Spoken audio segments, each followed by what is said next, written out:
we believe in being black first. Black first means that we put our community first, that we care about our people first. It doesn't mean we hate anybody else, just means that we love ourselves. And if you agree with that, if that philosophy makes sense to you, then please put a hashtag B1 in the chat. And please greet our guests that you come through. We got a real cool guest, real, just awesome brother by the name of Chris Broussard. Now, Chris is a respected journalist, a well-known sports commentator. I want to say you're still with Fox Sports, but I wasn't. Is that correct? I am. Yep. I do. Okay. I work with Fox Sports Radio. I have a national daily radio show Monday through Friday. It's called The Odd Couple with Chris Broussard and Rob Parker. And in fact, I believe that we were the first and are the only two black male co-hosts of a national sports radio show. Wow. Okay. You may remember the Two Live Stews in Atlanta. Yep. And but they were only on maybe 20 stations nationally. We're in about 400 markets nationally.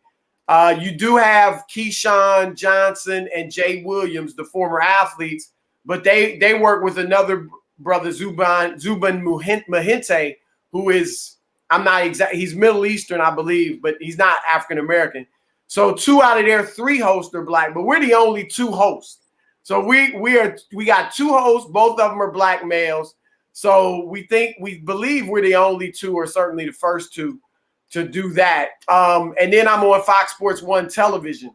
So I'm on Undisputed with Skip Bayless and Shannon Sharp, and The Herd with Colin Cowherd, First Things First, our various shows on Fox Sports 1.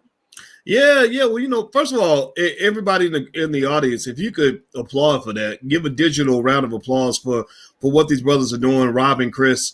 And let me just tell you why Chris is here and why I'm always happy when he comes by.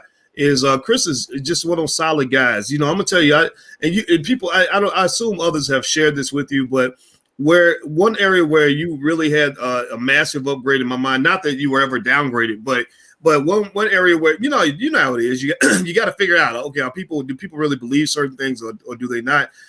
You gave him a lot of my respect when you stood your ground on that controversy on ESPN. I don't know if it's on ESPN or on whatever network. You know what I'm talking about. Yeah.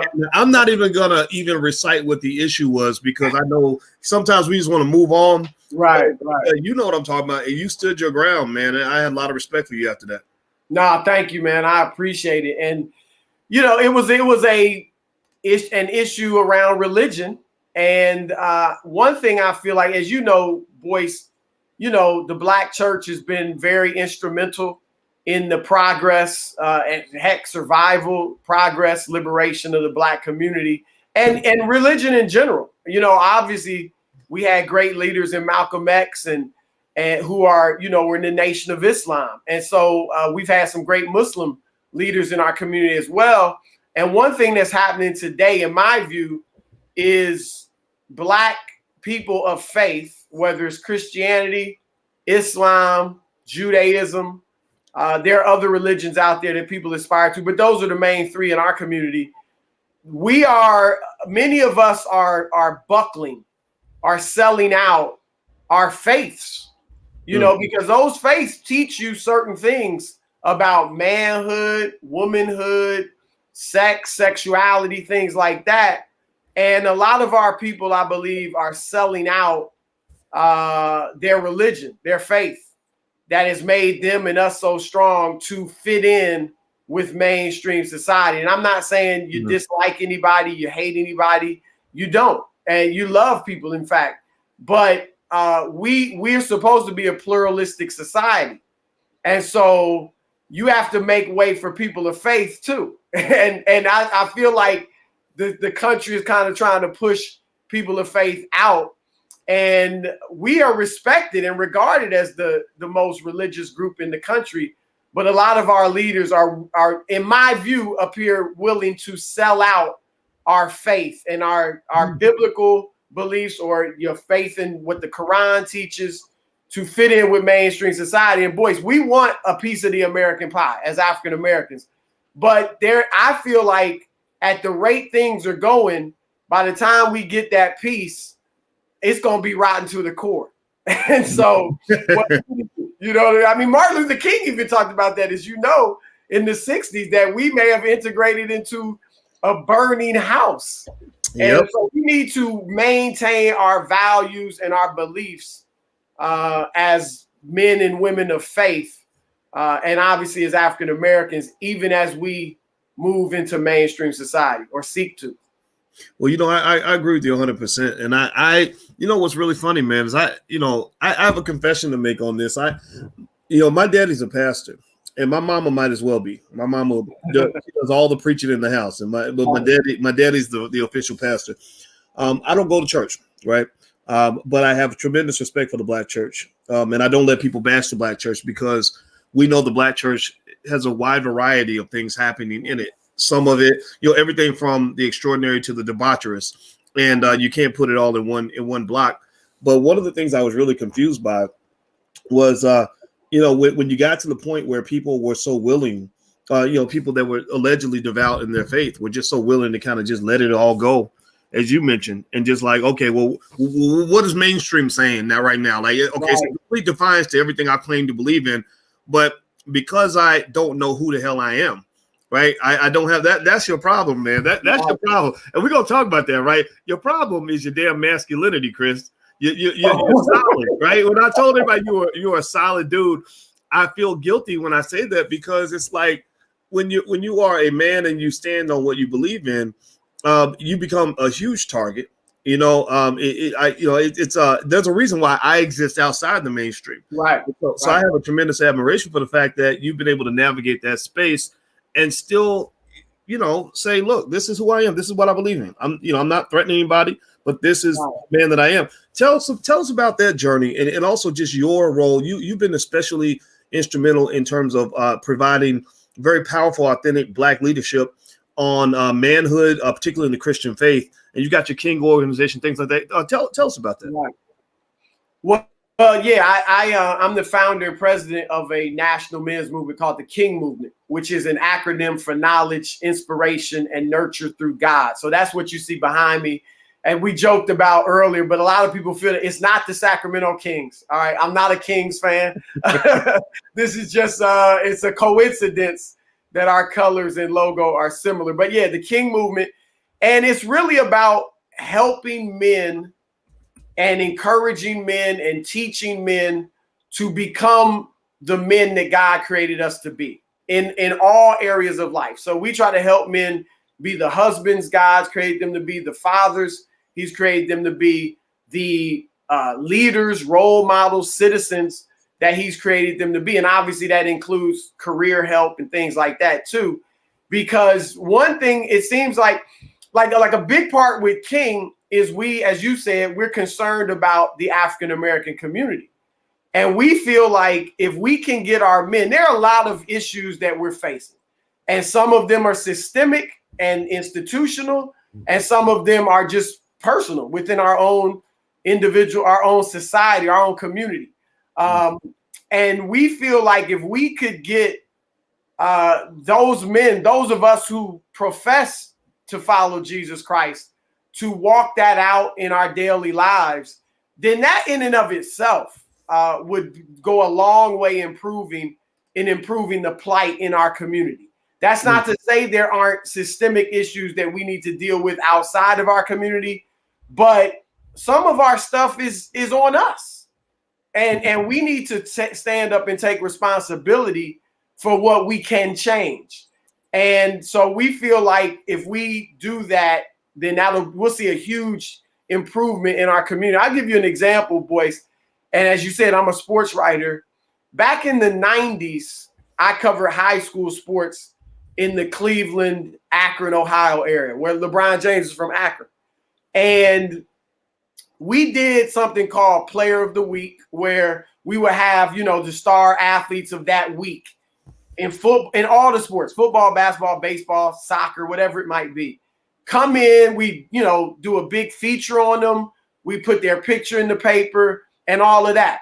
So they would come in every Monday or Tuesday, whatever it was, to meet the sports writers, and, we'd interview them and we'd take their picture and all that. It got to a point, boys, where I could pretty much tell just from a few moments of interaction with the young brothers, the young black athletes, whether or not they had fathers. And it wasn't, I'm not saying it was 100%, and obviously there are exceptions. My wife you grew up in a single parent home, so I'm not, criticizing that or anything. But a lot of the brothers that came in that had fathers, their handshake was more firm.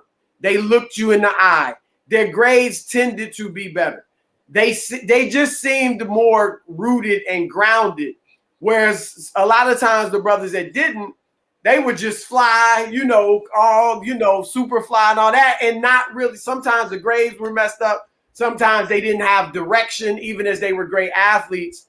And, it is imperative that we have fathers in the home. It's not an option. It's not, it'd be a nice thing. It's you can't replace it with another woman. You can replace that income. You can replace all that, but you can't replace having a man and a woman. Women are just as important in the household together with children. Boys, it's biological, it's scientific, it's even the sexual act speaks to it. It's religious, it's historical. Everything points to the man, woman, and child. And so we need to remember that. And, people can have different forms of families, but we can't let go of that family, the nuclear family, as they call it. And there's this, myth out there a lot of people are propagating that the nuclear family is a Western creation or white creation. Egypt was probably the greatest African civilization known to man. And it was based on the nuclear family. And even if you go to Ethiopia and other parts of Africa where it was the extended family, those extended families were essentially generations of nuclear families. So it might be me, my wife, and my children living with my mother and father and brothers. And then our children, when they got married, living with, them, their husband, and their children living with us. That was the extended family. It wasn't just, we don't have fathers in the extended family. No, you have fathers. And so we need to, like I said, remember that, because I just think that's the best model. And I mentioned all those things that speak to it for human flourishing. Everybody who just came in, I'm speaking with Mr. Chris Broussard. Chris Broussard is not just a respected sports commentator and journalist. He's also the founder of a movement that was designed for our people called the King Movement. Kingmovement.com is the website if you want to go take a look. And it's all about manhood and our role as men in our community. If you could, please take 1 second. We're building Black media. We're trying to battle against people that have much bigger budgets and much bigger platforms. But we believe we will win because we are smarter and we are more capable. So if you could hit the thumbs up button, please share this video because everybody needs to hear this. So, man, I'm going to ask you a question. You talked about something that was really, really impactful a minute ago. You said something that I believe as well. You and I are in our 40s, or I don't know if you're 50 yet. But I've crossed that threshold. Just a little bit, but I'm in my 50s. Yes. Well, this is a great time though to be where we're at because we have a great opportunity to take on that what I call that OG status. That status where we can kind of just make sure our voices are heard in the ears of youth that are getting all kinds of other messages that are not going to lead to a good life. I want young Black men especially to have good lives. I want young Black women to be safe and to be capable and to be free to do whatever they want. And so I think our voices are important. And you talked about something that I've always said myself, which is it's kind of unfortunate, but you meet a young person, a young guy, you can tell, who had a sturdy father, who didn't. It's nothing against anybody that didn't have that. You can't control what you're born into. There's obviously exceptions, plenty of exceptions. Yeah. Right. I mean, I had no father until I was 3, and I had a man who stepped into that role and took that job over and did a great job. Without him, I wouldn't be the same man. Now, another person that everyone's been talking about lately, who also ironically didn't have a father in his household. In fact, I'm going to tell you the whole breakdown in a minute. It ties right into what Chris said. Is this brother right here? You might know him from Coming to America. and that is him both on the left and the right. His name's Jermaine Fowler. Jermaine was the star of Coming to America, this great, beautiful movie that was just done. And what happened with Jermaine, Chris, was that, once the movie came out, everybody was like, oh, well, who's this guy? He's talented. I'm sure the ladies thought he was handsome. He's a great actor. No question about his talent. No question about who he is or lifestyle, nothing like that. But a lot of people were very disappointed to see the drag image, which was really fascinating. I mean, Alicia, my fiance, looked at that. She said, he's better with makeup than I am. Whoever did his makeup did a pristine job, and then almost to the point where you can't even tell it's the same person. Now, here's the thing. No, right. I want to make sure this is not a negative conversation, but let me tell you a little something about this brother. I read bios of people when I really want to understand their background, their context. How did you get to become who you are? What was your path? And I read in his story that his two parents, his father's name was Jerome. I don't have his mother's name in front of me. They were teen parents, and his parent. I read on this bio in People magazine that his parents got divorced because his mother came out as a lesbian, and his mother is now married to a woman. Right now, nothing against anybody in that category. This is not anti-nobody, right? Yeah. But this really made a lot of people, I think, very frustrated because they said, "Wait a minute, what is going on? Is there something in Hollywood, particularly their agenda, that specifically targets Black male masculinity, that specifically says, look, we need you to check these boxes before we'll give you any big opportunities." Right. And it's nothing against those people that check the boxes. They have a right to be who they want to be. But then they'll turn and they'll persecute someone like yourself, a Christian, who says, that's not how we want the majority. This is not a reflection of the majority of our people. Right. And you're kind of being dishonest with that. Can you speak to this in terms of what you just saw and everything I just said? That was stunning. I mean, I just watched the movie on Saturday and I enjoyed it. I never would have guessed that one, that brother dressed in drag, but two, if you had shown me that picture, as your wife kind of said, I never would have thought that was him. I could have guessed a million people before I would have guessed him.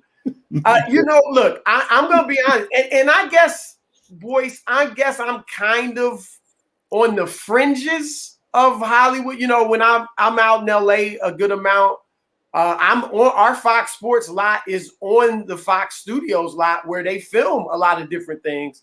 I've been in one movie, and what movie was that? I didn't even know. What movie was it? Yeah, right. It was called #Reality High. Okay, got it. It was on Netflix. Actually, here's the reason I was in it. I want to flex, but my cousin was the writer. He wrote it. It was his movie, but it was a fairly big time movie on Netflix. He is legitimate. He has a movie. He had a movie, The Perfect Match, I think it was called, that was in theaters about 2 years ago. Had Terrence J, Paula Patton, Robin Givens, people like that in it. So he's a legitimate filmmaker. But yeah, I played myself. It was pretty simple. But where I'm at, and even dealing with a lot of professional athletes, you're kind of in that fringe, of Hollywood. I have not seen it. So you see a lot. This, boys, you see a lot of people saying, wow, to get to a certain point, whether you to get to a certain level in your rap career, to get to a certain level in Hollywood, you have to give up your manhood. Where I'm at, I have not seen that. That doesn't mean it's not true to some extent. I haven't seen it personally. What I have been told, though, by a few brothers in Hollywood is that there's a war on masculinity in Hollywood. And this was a brother. It was a Black man. I don't recall him necessarily saying Black masculinity, but just in general, masculinity in Hollywood. And what's interesting is that it seems like virtually all of these shows that cater to Black people have a homosexual presence in them, which is fine. There are obviously Black homosexuals and all that. So that can be a part of the Black story, right. But it's overdone. it's done to a point where it seems it's almost like every family, every office, every like they're in every show, and it's just I think it's being it's somewhat being pushed on the Black community, because if you go back a few years, either when Barack Obama was president or right before that, the Black community was kind of viewed as that last bastion that didn't just fully embrace, alternative lifestyles, if you will, right? Because of the influence of the Black church, the black community was viewed as homophobic. And so I think there has been this push to get, people, get the Black community on board with this. And obviously President Obama, with his promotion of same-sex marriage, that went a long way in doing it. And now as they, all these shows, I mean, I was talking with someone the other day and we were trying to a friend of mine, we were just running down the shows. And it was everything had that strong homosexual or now even transgender presence. And again, that is a part of the Black story, as it is all racial groups. But I think it's being put out there like it's a much larger proportion of our people than it actually is. Everybody who just came in, I'm talking to Chris Broussard, and we're talking about Black masculinity. And I want everybody to take note of Chris's movement. He's the founder of something called the King Movement, which is designed to help us take our role as kings and help you to raise kings and all these and everything else. So take a look at the program. Everybody support this. It's kingmovement.com. The URL's on the screen. And also the blackbosschannel.com is also where we're broadcasting from. Hit the thumbs up button. Everybody take 1 minute. Please hit that thumbs up button because we really need your support. Please share the video. Make sure you subscribe, all that. Chris, let me show you something. I like to share screens sometimes just to show, just to provide, I don't know, talking points. And I did a quick little search on Black actors who have worn dresses in performances. So we're gonna go down this list, and anybody that's missing on the list, I want you guys to kind of throw this in there. Now we're talking about masculinity and the assault on masculinity. So let's see if there could be an agenda here. All right, so Black actors who have worn dresses. We got Eddie Murphy. We've seen many characters he plays. Jamie Foxx. There's Wanda. Chris Tucker. Anybody remember this movie? I forgot what it was. Came out in the 90s. Bruce Willis. I forgot what it's called. You got what was it? The Fifth Element. Wesley Snipes here in that Tu Wong Fu movie. You got Martin Lawrence, of course, Big Mama. Tyler Perry right here on SNL with Madea. Made $1 billion. Madea made him a billionaire. You got Arsenio Hall from the original Coming to America. Flip Wilson. That's a little old school, but there's Flip. Miguel Nunez Jr. I know Miguel. He's a very nice guy. But Juwanna Mann, everybody remembers that was his most famous role. Ving Rhames, right here, which really surprised me. I didn't expect that, but hey, not judging. Sean and Marlon Wayans, White Girls. And then I'm sure there's more maybe in the chat. You all can remind us. Now the reason I bring this up, Chris, again, is I want to reiterate that this is not attacking anybody. And I think I like the fact that you mentioned that story is part of the Black story. We can't sit here and pretend like we're not a diverse community like everybody else. And I think that's really important because, when I think about the best Christians I know, the first word that comes to mind is love. Love is a very important word to me in the Christian dictionary, Christian rhetoric. And most of the people I know, this is why I became very defensive when people were kind of attacking the church, is I said, look, when I go to church, I don't see anybody that is out trying to hate people because of what you do in your personal life. They're just, the strong ones. They're just solid. They're just clear. Like, this is who I am. This is what I believe. You believe what you believe. And I think about my parents too. My father's position is sort of like, well, how does my opinion affect you? Your opinion doesn't affect me. You can think whatever you want. In my house, we're going to do it my way. In your house, you do it your way. Right. Why can't we live in a world like that? Why are things shoved down people's throats? I think that's the, why is it that this stuff is pushed in our face and pushed into schools and you're being attacked if you don't buy into this agenda? I think that's wrong. And I think it's right to fight against that. What do you think about that? No, I totally agree. And it's interesting. Michael T. Williamson, who you might not know the name, but you've seen him plenty. He's in Forrest Gump. He was Bubba Gump, I believe, in Forrest Gump. He was in ATL. I'm sure you saw the movie ATL with T.I. He was T.I.'s uncle that he lived with. So you know him well. He's been in a lot of different things, fences and waiting. Yeah. I mean, you can go on and on. I'm looking him up, but yeah, okay. I know what you're talking about. L-T-I. He contributed to. We have an event, the King Summit, coming up March 19th and 20th, a virtual event where we're going to address a lot of issues of manhood. And he has contributed. Yeah. So everybody, in the Black community, everybody knows this brother, great actor. And he said that in promoting our summit, he said, look, you get to be you, whatever that may be, and I get to be me. So it's like you said, America is a pluralistic society. And that means you're going to have people of different religions, different races, different belief systems, different lifestyles. Now, it's somewhat of an experiment, boys, to try to have a country like this, right? I think most countries do have and historically have had kind of an identity, if you will. And we're trying to be pluralistic, and it's an experiment. But in being pluralistic, you have to let people do what they do and believe what they believe and live according to their belief system. And what's happening is, as one group or groups of people are coming out of the closet, so to speak, they're really trying to push other people into the closet. And again, this is not just Christians. This is people of faith in general, because whether you're Christian, Muslim, Jewish, Hebrew, Buddhist, the moral values of all the religions are very similar in how you're told to live your life, what you're told morality is and moral behavior.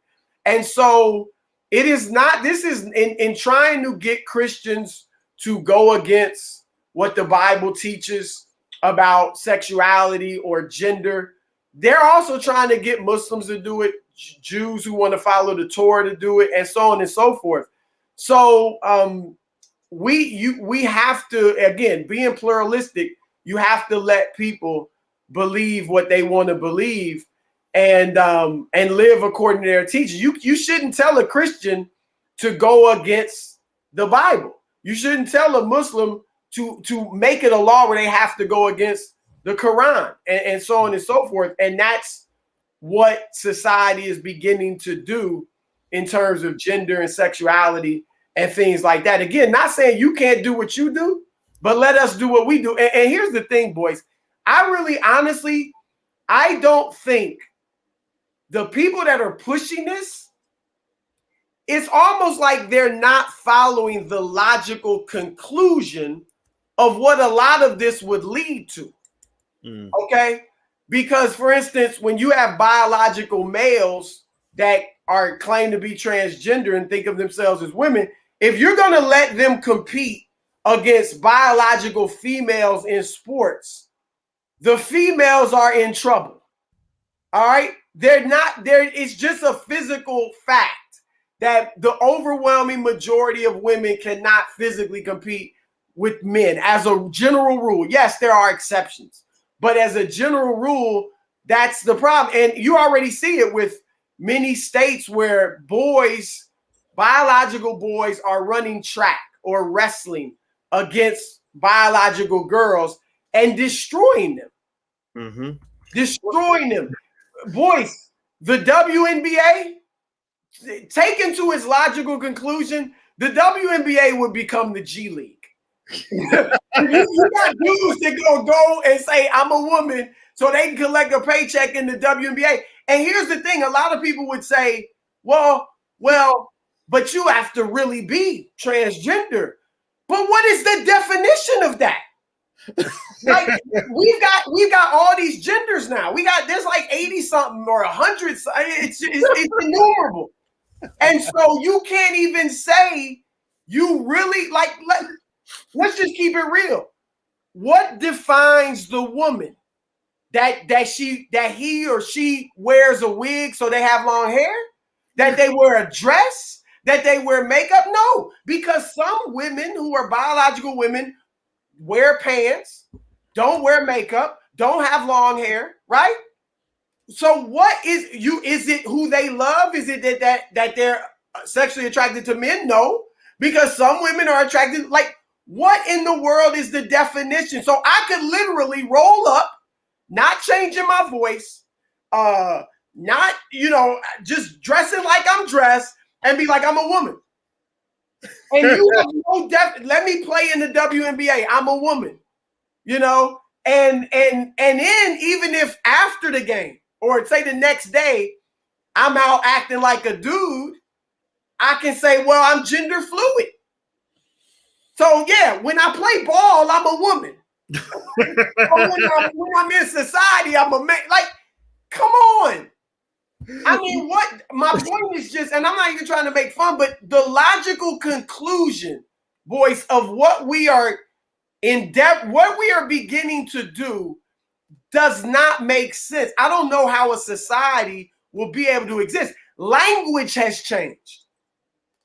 I've seen respectable people I know, I won't even name him, but I've seen respectable academics say that a man can get pregnant. Well, obviously they mean what? I get confused. Like a woman, a transgender man, but a woman who thinks she's a woman who thinks she's a man. So you have to treat her like a man, can get pregnant. So a man can get pregnant. And these were the same people, boys, that were saying it's all about biology. It's all about born this way, right? When the homosexual movement was really gaining steam, it was all about they're born this way. Well, what happened to born this way? What happened to actually being born as a male or being born as a female? That's all thrown out the window now. And so it is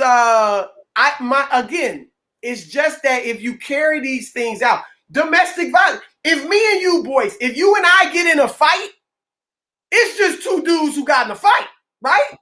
And may the best man win. But if I hit a woman, that's wrong and it's frowned as it should be. But if I end up fighting with a dude who claims to be a woman, he's a biological male, but he's a woman, he might beat me down for, who knows? But is that the same thing?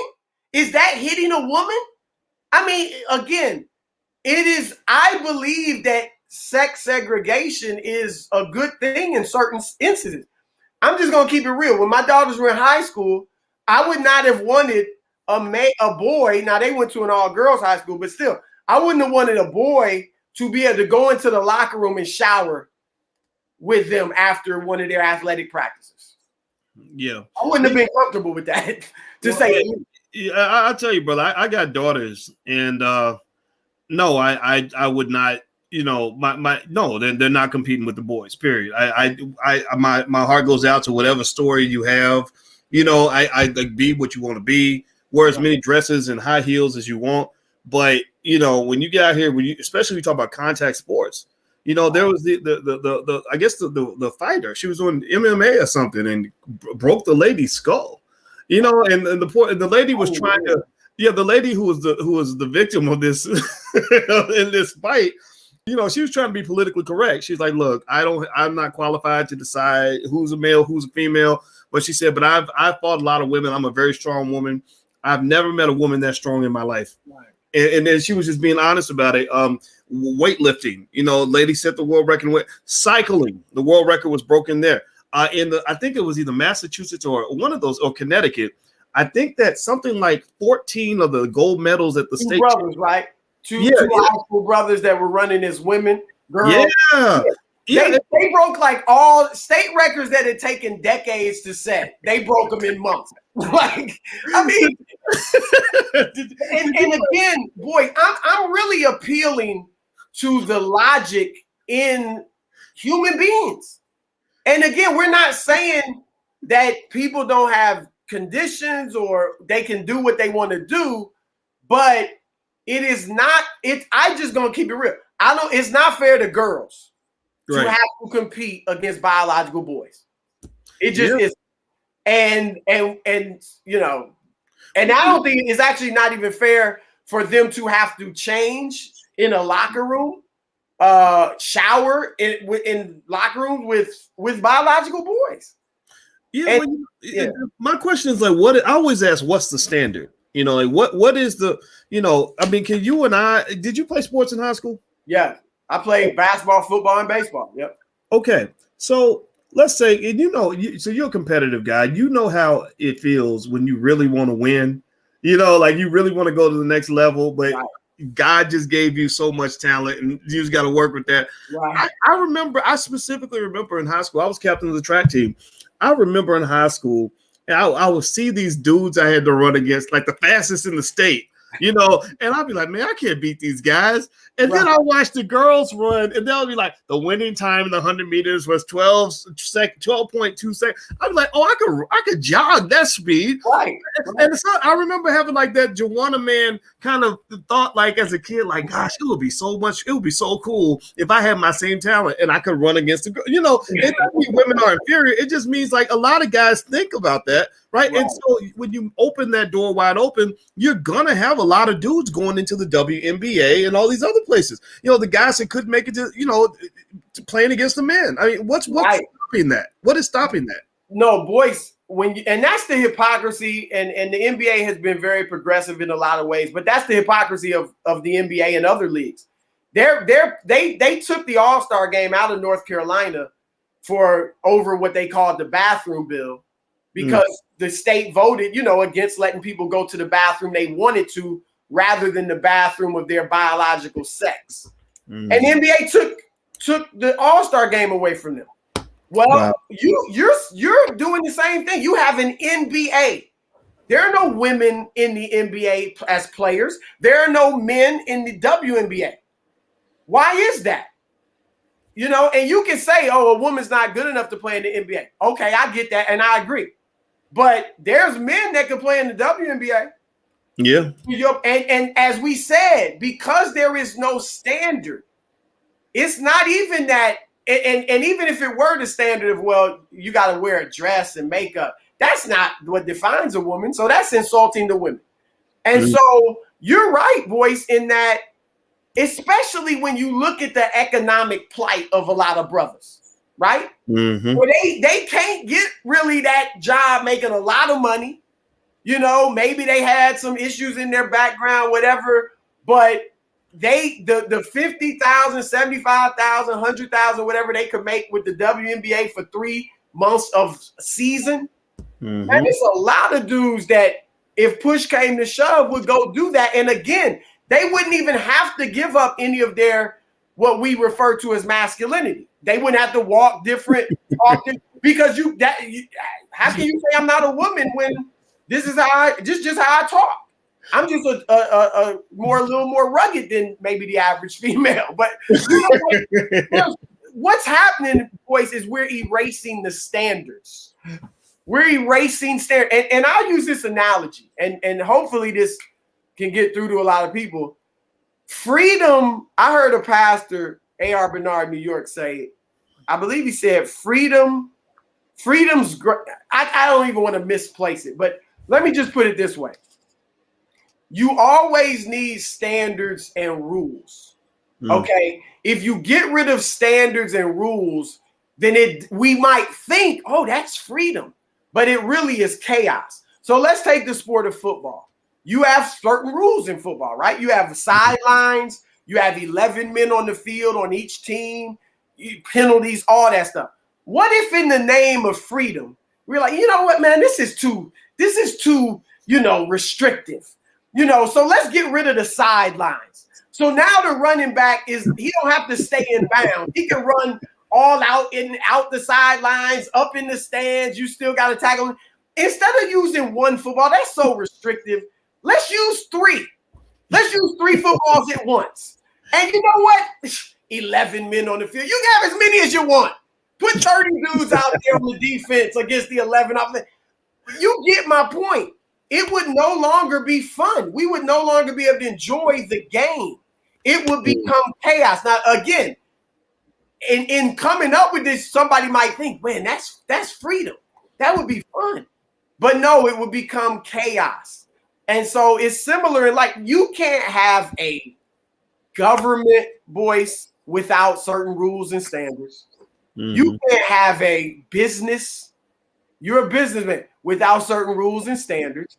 You can't have a school without certain rules and standards. You can't have a family without certain rules and standards. I love my kids. I gave them freedom, but it wasn't anything goes. Mm-hmm. You know, you wasn't about to wake up in the morning and eat chocolate chip cookies for breakfast all day. You wasn't about to go to sleep whenever you wanted. You had a bedtime. You had to do chores. Like, we need standards and rules in human society, regardless of race, ethnicity, whatever, for us to really enjoy it to the fullest and thrive. And that's why I said, I don't think people are thinking this out to its logical conclusion. You're changing the meaning of everything. We obviously have pronouns that really don't, let's just be honest, they don't mean anything anymore. I mean, they don't. If I said my pronouns are she and they, I mean, that's literally going against what those words mean. So now they have no meaning. You know? I'm just keeping it real. Standards matter, and you're right. And I think that what is really fascinating is that sometimes, the revolutionary who claims to be fighting for their own freedom, if they don't have a standard or some sort of restraint, you can end up infringing on the rights of others. And I think that's where we're getting is I never really thought I'd see the liberal left start to become the fascists. Right. I always thought fascists were on the right. I'm thinking about Hitler, Mussolini, people like that. But I'm like, whoa, they're acting like fascists. And what's really fascinating about that example, I love the analogy laid out when you're talking about. Well, both of them were great, the football and the basketball analogy. But I was imagining the WNBA. If you are a guy who doesn't mind, maybe being made fun of a little bit, because you decided you want to go play with the women and stuff like that and want to be a woman. But then again, who knows, man? I mean, there are LGBT athletes everywhere. So maybe you're already, you're like, oh, hey, I already sleep with men. So it's not a big switch, right? And so, the guys out there. And here's the interesting thing. If anybody ever calls you out on your BS, all you got to do is just say, accuse them of attacking you. Right. Like, what are you transphobic? Are you homophobic? Right. That's how you avoid accountability. And it goes back to that thing when you talked about standards. When you are able to preemptively position yourself as the default victim in every engagement, then you have positioned yourself with the higher ground in every situation you walk into. People can't hold you accountable anymore. Nobody can challenge you on your BS. Because all you got to do is you just flip it back and say, oh, well, you must be sexist. You must be racist. You must be homophobic. And I think that that's so bad for this country because I think there are a lot of good people who are saying, look, I'm not trying to be none of those things. I just want to ask some questions. Right. And I think they get so frustrated, that they just say, you know what, forget all this stuff. I'm abandoning the left because I don't know about you, but I grew up, as a member of the Democratic Party and all this other stuff. I was right in there with that stuff. But then they start getting crazy. And I said, I can't do this because like you said, it ain't making no damn sense no more.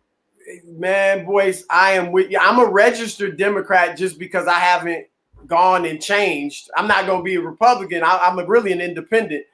But I was saying to somebody, hey, I can't be the Democrat no more. I'm sorry. I'm sorry. And I get that certain things are, they're more inclusive and all that. I can't rock with you no more. And again, I'm not saying I'm a Republican. I voted for a third party candidate for president, so I'm not rocking with either side, but I definitely can't rock with y'all. I'm sorry.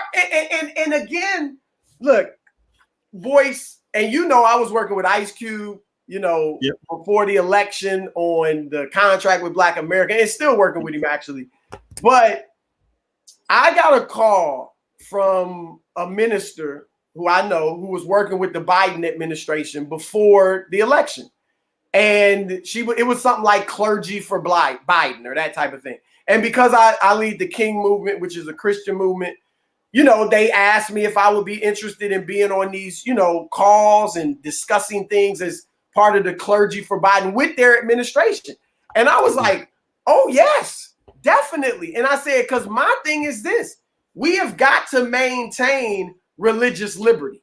Now, you're not infringing on anybody else's right to do or believe what they believe. But if I'm a church, I've got to be able to teach what the Bible says about various things.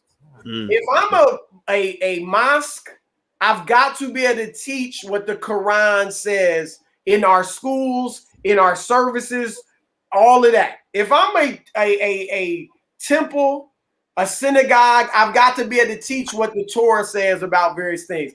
And so I was excited, because I was like, religious liberty, there's a lot of issues, obviously, but one of them is religious liberty that's important. And I never heard back from them. And the woman that called me, she agreed with me. She called me again and was like, yeah, have they reached out to you? No, okay, I'm going to hit them up and tell them call. Never heard from them. And and that's what I'm saying. But here's the thing, and I may have said this on your show before. The Democratic Party could not have won this election without the Black vote. They had no chance. And so that gave us leverage. That gave us leverage to make demands. And I think we made very few demands. We should have made a lot of demands, but one of them should have been religious liberty. Because again, we're supposedly the most religious people in the country. And so that should have been one of our demands. Let our churches teach Christian beliefs. Let our mosques teach Muslim beliefs. And they just gave it up. They gave it up, and as far as I could see, honestly, without even much of a push. Well, that's why, the work that you did or that you've done with Ice Cube, and and I know I talked to Cube a couple times about what you all were working on. I just shared my thoughts on the contract of Black America. I didn't participate in writing any of it. But I was, when you talk about making demands, demands were being made, right? He was making demands on behalf of the Black community, people like yourself and myself. We were supporting that. And it's like that voice was just kind of ignored and neglected in favor of other voices, right, that were out there. Now, one of the things that I actually appreciate, though, is I think that it's almost like I think Maya Angelou used to say, when somebody shows you who they are, you need to believe them. And that was one of the most more interesting things is I remember when Cube and I were talking. I don't think he would mind me sharing this part of our conversation, but I remember he was very frustrated. He wanted, he's like, look, I want the Democrats to hear me out on this because almost like they're our friends. Like, why would my friend not support us on this? This is very logical. Why would my friend not show up for us? And I remember kind of saying, I don't think they're really your friends. What I mean? Like I really think, but here's the thing though. We know Ice Cube has a lot of friends, right? You got a lot of friends. I got a lot of friends, right? So why not focus our energy on partnering with the friends that we really have instead of hoping to get friends, instead of chasing waterfalls? You know what I mean? Like, you just shoot the layup. You ain't got to shoot the half-court shot. You know what I mean? Get your layups and your free throws, whatever, right? Run the ball. You ain't got to throw it 80 yards down the field. I think that if you look at the power of the Black athlete, the power of entertainers, I know entertainers are listening to what people like you and I are saying. I know this. I hear them rapping about financial concepts in their songs now. They weren't doing that 10 years ago, right? So why not harness that power? And I think it's being done, right? The King movement, to me, is an example of the manifestation of what's a masculine leadership in the community. Doesn't mean feminine leadership is not important as well. We know the sisters they're killing it, right? God bless them. We love them, right? But I think just watching that black man kind of show up to the party too and say, okay, I'm gonna bring my black man magic, right? You got black girl magic, you got black boy, black man magic too, right? So we show up and we manifest like that. That is a masculine trait that men are supposed to be. In my view, this is me giving a voiceism here. I believe that one signal of masculinity is the ability to see a vision and pursue that vision and manifest that vision. Like magic, like say, okay, I visualize a building. It's going to be this high. This is what's going to look like. This is how we're going to come together. This is what's going to happen, period. Right? Powernomics speaks on masculine leadership. When he talks about power as the ability to pursue your agenda despite the opposition of others. It doesn't say, with the permission of others or with the approval of others. It means despite the opposition of others. And so when I think about that, man, and you're a sports guy, I know you'll get this. I think about things like football. Like nobody gave the Tampa Bay Buccaneers permission to take that Super Bowl from the Kansas City Chiefs. Right. They just took it, right? They just exerted power. They manifested the vision they had and said, our vision is going to be stronger than your vision, and ain't nothing you can do about it. Right. And we saw that on the field. And that is a mentality. And I think that, and I'm going to let you finish and tell us about the King movement, because I want to make sure I give you a chance to really flesh that out. But I love what you're doing with the King movement, because it's just us kind of saying, whatever y'all doing over there, do it, right? Here's what we're doing. And we're not going to allow you to stop it. It's just going to happen. And that's just what it is, right? So congratulations on manifesting, man. I have a lot of respect for that. So tell us about the King movement, because I want everybody listening to go to your website and support this, kingmovement.com. Tell us about this and tell us about the event you have coming up. Yeah, March 19th and 20th is a virtual men's conference. It's called the King Summit. We do it every year. This is the 6th annual one. And this year it's virtual, so people can get on from all over the world if they like. And you can register at kingsummit.org, kingsummit.org. But we're addressing manhood, and we have pastors, we have scholars, we have Hall of Fame athletes and Super Bowl champion athletes speaking and being in discussions or being interviewed to talk about various aspects of manhood. So we're addressing family. So how to be the husband and father that God created you to be. Because, especially now, boys, a lot of, so many men aren't growing up with a father in the home, and women. And so they don't, even if they mean well and want to do the right thing and committed to getting married or whatever, they still may need training and teaching and what that means, because you never saw it. Like I said, in my marriage, I've been married now 25 years. And my wife, as I said, she grew up in a single parent household with her mother. She never saw the daily interaction between a man and a woman, a husband and a wife. And so I grew up with two parents who were married, and I saw that every day. And initially there were different issues in our marriage because of that. If we had an argument or a fight, disagreement, she took it like it was the end of the world. And, maybe this isn't, the marriage she needs to be in and all that stuff. And I saw it. I was able to move on quickly from it because I grew up seeing that occasionally a husband and a wife are going to argue, and it doesn't mean you don't love each other. It doesn't mean it's time to get divorced. It doesn't mean, any of that. It's just a part of two people living together that still love each other. And so we teach, we're going to teach on family. We're going to teach on finances, which obviously is your expertise. We got a brother that worked on Wall Street for one of the largest hedge funds in the country, if not the world. We have a brother who's in his 30s. In his 30s, he became a millionaire, a debt-free millionaire. And these brothers are both in the King movement. And he works for a company, but, a good job with a company. But he didn't become that millionaire through just his salary. he was investing in real estate and so on and so forth. And so they're going to talk about finances.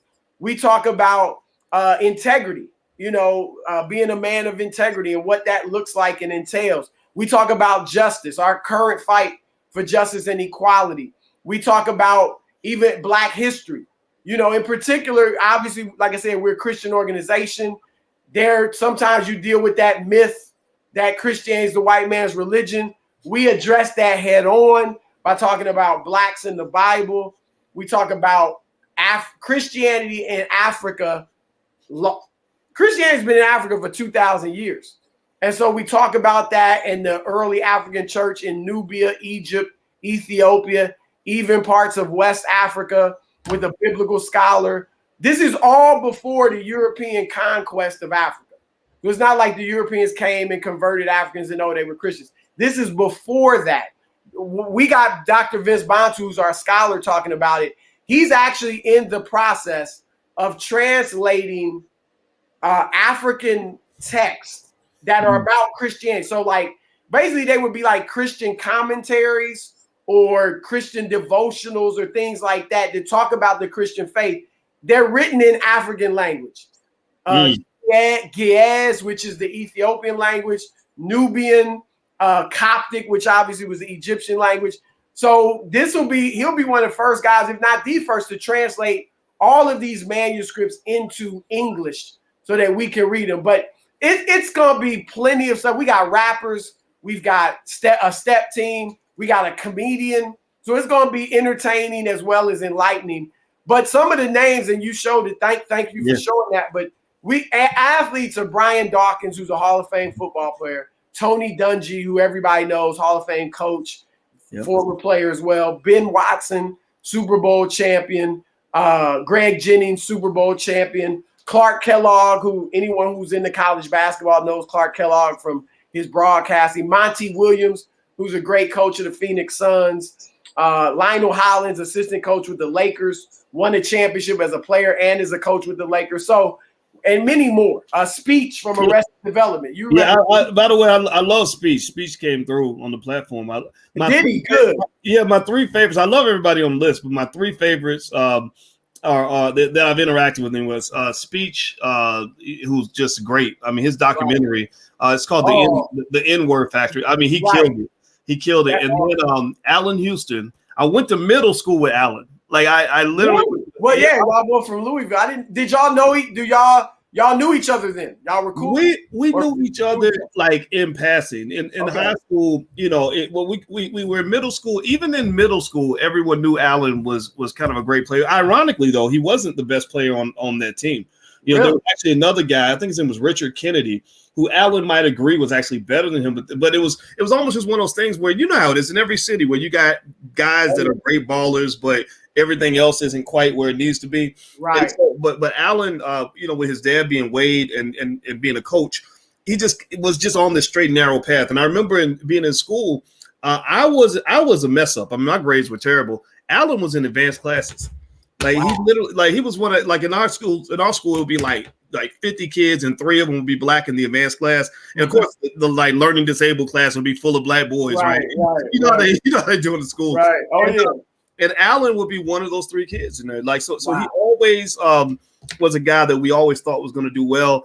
I knew him in passing. I think I was captain of the track team. I think he high jumped with us for a little while. Okay. But so we knew each other and kept in touch, and our family stayed in touch. And it was really fascinating to watch his career evolve, because I always used him as an example of my kids on how making good decisions can put you in good places, and about choosing to be a good human being. Yep. And I think Allen reflects that. And also my third favorite on the list, Etan Thomas, he reflects that. Just good quality people. Yep. Yeah, no, they're all great brothers, and they've done various things with the King movement. And man, so that's the caliber of guys that we have talking. And again, it's important for us. You said it. Society's sending us very confused messages about manhood.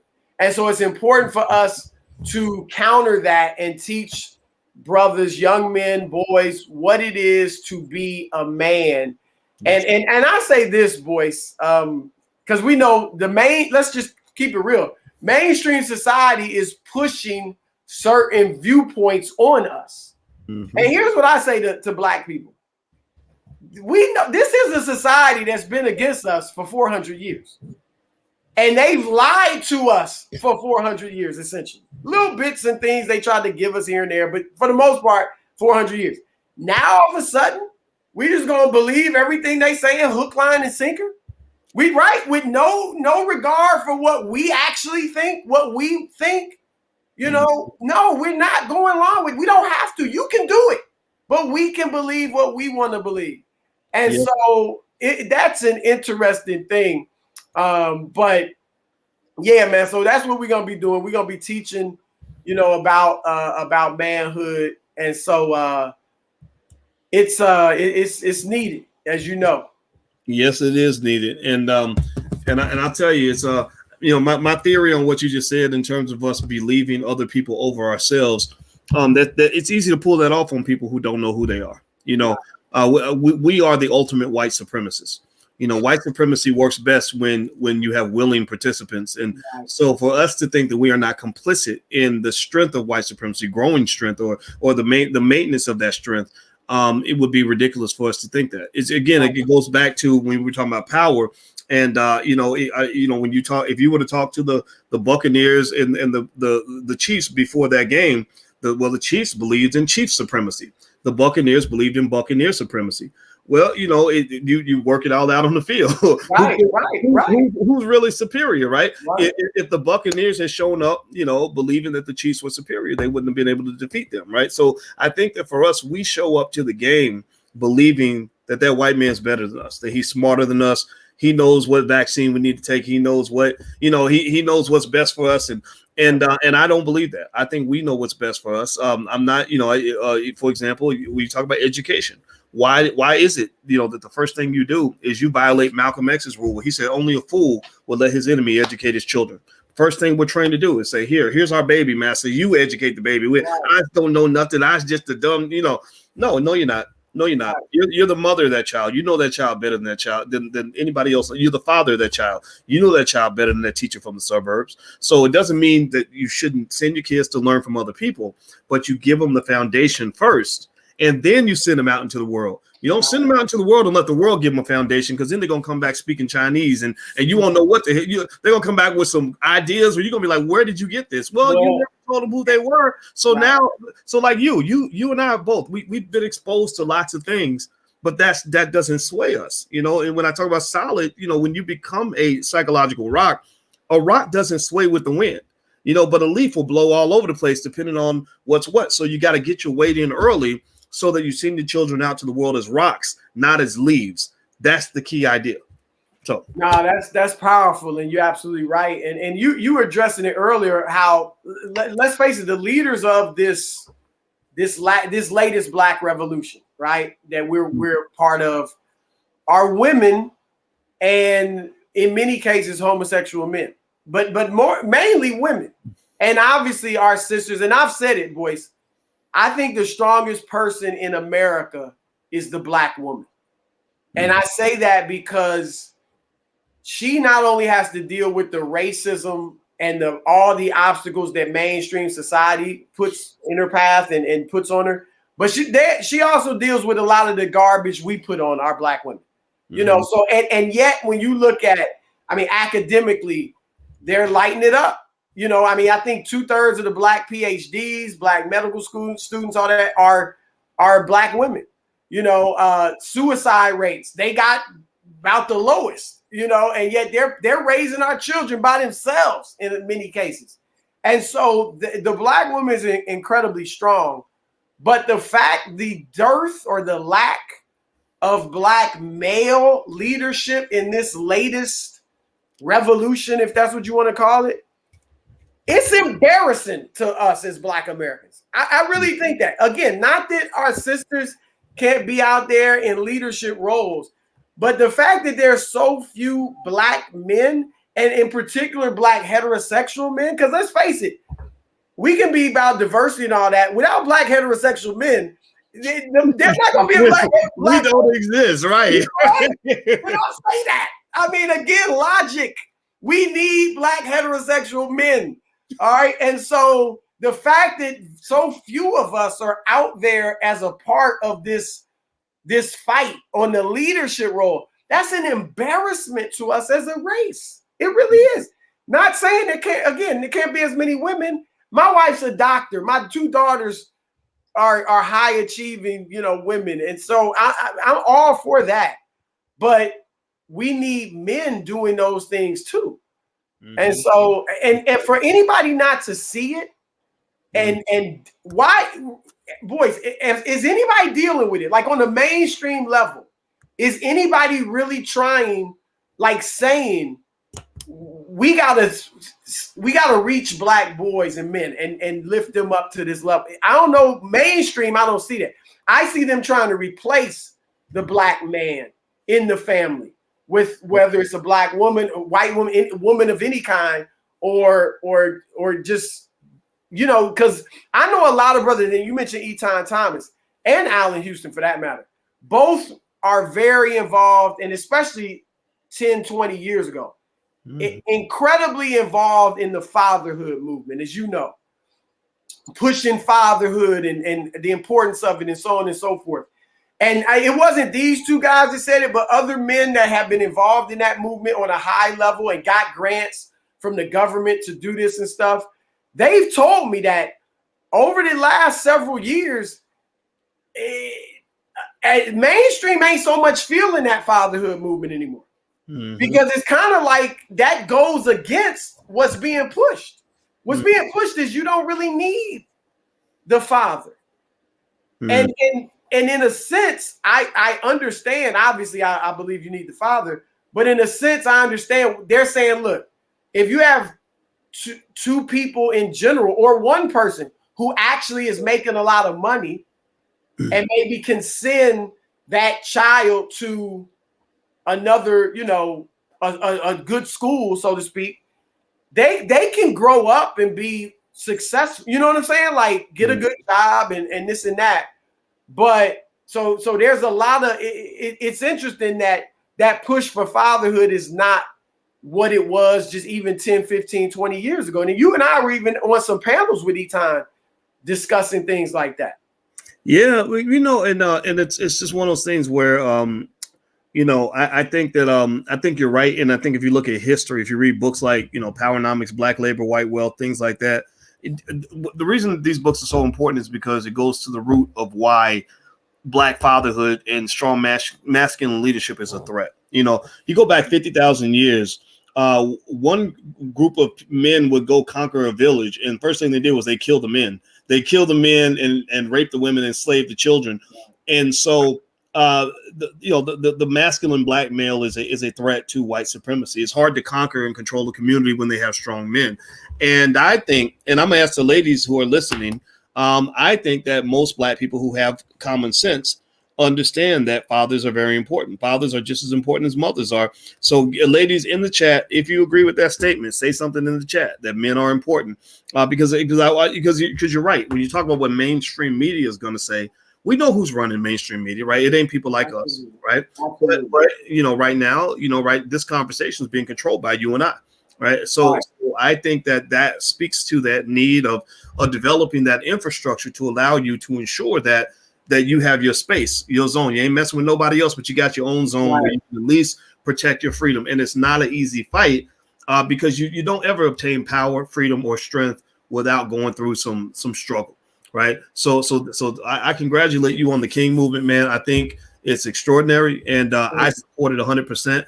And everybody who's watching, I hope you'll go and at least take a look at kingsummit.org and consider coming to that conference. I'm going to check in, man. I'm going to go ahead and buy a ticket and pop through, because I have a lot of respect for what you're doing, brother. So I want to say thank you for hanging out with us. It's been a great conversation. Nah, man, I've been on here multiple times because I love our conversation. And I remember, I think maybe even before I was on your show years ago, we would talk. Yep. And I don't know if I'd call you for something or you call me just for something little. And we'd be on the phone for an hour and a half, talking about these issues.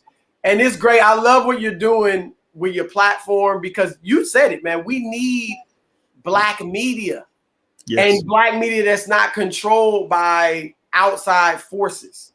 you Yes. know, and that's really rare. It's rare to have black media, period, but it's very rare to have black media that's not controlled by outside forces. So this is great, man, and I enjoyed the conversation. All right, well, I enjoyed it too. And if everybody in the chat can give my brother Chris Broussard a digital thank you for hanging out with us. I appreciate him coming by, and I hope you all will show appreciation as well. I also, if you could, please hit the thumbs up button, share button, subscribe button if you haven't done it yet. KingSummit.org is where you can find out about Chris's about the King Summit that's coming up. The dates, what are the dates again, Chris? March 19th and 20th. Okay, so it'll be from 6 to 9 p.m. on Friday, March 19th, and then 12 noon to 5 or 6 p.m. on Saturday, March 20th. All right, great. And also, if you're interested in hearing from a black male perspective, we have the Black Boss channel. It's only brothers on this platform because black men need to be heard too. So we got Jeff Lightsey Jr. doing sports. We got guys talking about the stock market every day. They talk about relationships. They talk about health, all kinds of stuff. And Chris, you always invited to come through anytime you want to, man. You know, and that's why, you know, my ladies, when I reached out to you, I mean, you guys are doing great stuff because I was checking it out. And the conversation, man, it was a conversation that needs to be had. And let's keep it real, boys. We're around brothers. This is what brothers are saying. Yes. I'm never afraid to say it, right? But This is what men are talking about, black men in particular. And so, yeah, man, I think it's great. The Black Boss channel is awesome. I actually have referred, because I know you're delving into sports. So I sent some dudes. They'll reach out to Jeff. Yeah, man. It's liberating and it's exciting. And really what people got to understand is that when you start to find your own power and purpose, passion and principle and everything else, you're not so worried about what the white man's over here doing. Right. Like, you know, it's not that I don't consider, you know, some of the behavior I see from white supremacists to be disturbing, but I'm not sitting here thinking about that. You know, we over here building, man. And so focus on building, focus on what you got. Don't be sitting there jealous of what the other man got. You have a lot. You are the chosen people. Right. Be chosen, damn it. Stand in your power. All right, so everybody put a hashtag B1 in the chat. We're about to roll out. Chris got stuff to do. And thank you very much, man. It's so great to see you. And everybody, please have a good day. And we will talk to you again soon. Take care. Peace.